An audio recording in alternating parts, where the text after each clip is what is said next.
ئەوانەی سەردانی شاری پزیشکی فاروق دەکەن لە سلەیمانی دەڵێن یەکێکە لە پێشکەوتوترین نەخۆشخانەکانی عێراق و ناوچەکە لە ڕووی خزمەتگوزاری و پێداویستی پزیشکیەوە.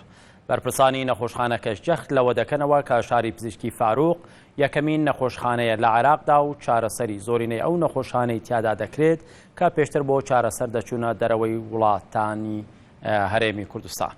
سەبارەت بەما سەرنجتان بۆ فیچەرێکی ڕوودا و ڕاکێشم. لە چەند ساڵی ڕابردوو بەشێکی زۆر لەو بلیتانەی بۆ فڕۆکە و گەشتی دەروی وڵات براون لەلایەن ئەو کەسانەوە بووە کە ویستویانە چارەسەر بۆ نەخۆشەکانیان پەیدا بکەن.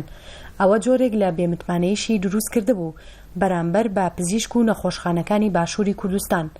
سەرمایەدارێکی سلێمانی دەیەوێت چیتر نەخۆشەکان بە دوای بلیتی فڕۆکەدا نەگەڕێن. احنا جينا عندنا حادث صار جينا سياحة هنا سليمانية. ئێمە لە کاتی گەشتکردنمان لە سلێمانی تووشی ڕووداوی هاتوچۆ بووین.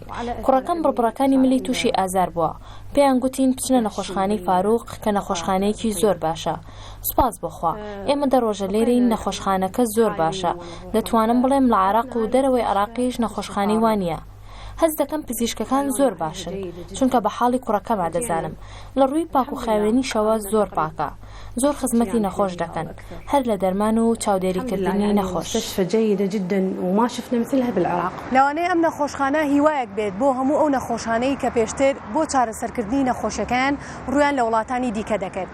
چونکە هەموو پەیامی پزیشکان لەم نەخۆشخانە ئەوەیە کە ئیدی پێویست ناکات نەخۆشەکان ڕێگایەکی دوور ببڕن بۆ چارەسەرکردن.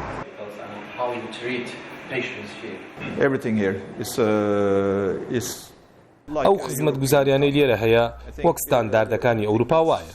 ئەوەی هەستەکەم پێویستەدا مەزرێ بەشێکی شێرپەنجەزانیە.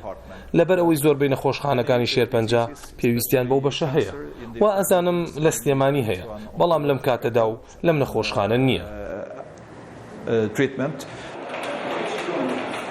نەخۆشخانەی شاری پزیشکی فاروق هێشتا نوێیە. زۆربەی پزیشکەکانی بیانین هەرچەندە بەشێک لە خەڵک گلەیی لە نرخ دەکەن بەڵام بەرپرسانی نەخۆشخانەکەش پاساویان هەیە. لە ڕاستیە پێشکەوتوترین ئەجهیزە کە ئێستا لە جیهانە بەکارهێنرێ لە وڵاتە پێشکەوتوەکان بەکارهێنرێ لێرە لە بەردەستی هاوڵاتیانایە و چەندین دکتۆری پێشکەوتومان هەیە کە لە سەرتاسەری جیهانەوە هێنراونن دکتۆرەکان ئەجنەبین دکتۆرەکان هەندێکیان عێراقین و کوردن کە لە دەڕۆی وڵاتەوە هێنراونەتەوە هەندێکیان کوردن کە لێرە کارەکەن لەگەڵمانە. ئەتوانین بڵێن لە ئێستاە شاری پزیشکی فاروق خزمەتێکی گەورە کات بۆ ئەو نەخۆشانەی کە لە سەرتاسەری کوردستان و عێراق و سەردانمانەکەن بە تایبەتی ئەوانەی کە نەخۆشی قورسیان هەیە و پێویستیان بە چارەسەر هەیە لە دەرەوەی وڵات. چونکە زۆربەی زۆری ئەو چارەسەرانە ئێستا خۆشبەختانە لە شاری پزیشکی فاروق چارەسەر ئەکرێنەوە چیتر هاوڵاتیان پێویست ناکات سەردانی دەڕۆکان. ئەمڕۆ زۆربوونی نەخۆشی و کەمی دەرمان گرفتێکی گەورن لە بەردەم حکومەتی باشووری کوردستان. لەگەڵەوەشدا هێشتا مەترسی دەرمانی ساختە و بازرگانیکردن بە دەرمان کێشەیەکی دیکەی بەردەم بەرپرسانی تەندروستیە. کەمتر لە ساڵێکە شاری پزیشکی فاروق کراوەتەوە کە خاوەنی 1000 کارمەندی خۆماڵی و بیانیە کە 120 پزیشک و 53 تاقیگە و 400 پەرستار و 210 قەرەوێڵەی نەخۆش و 11 هۆڵی نەشتەرگەری و 3 بەشی چاودێری وردی لە خۆگرتووە. تەرز عەبدوڵڵا ڕوودا و سلێمانی.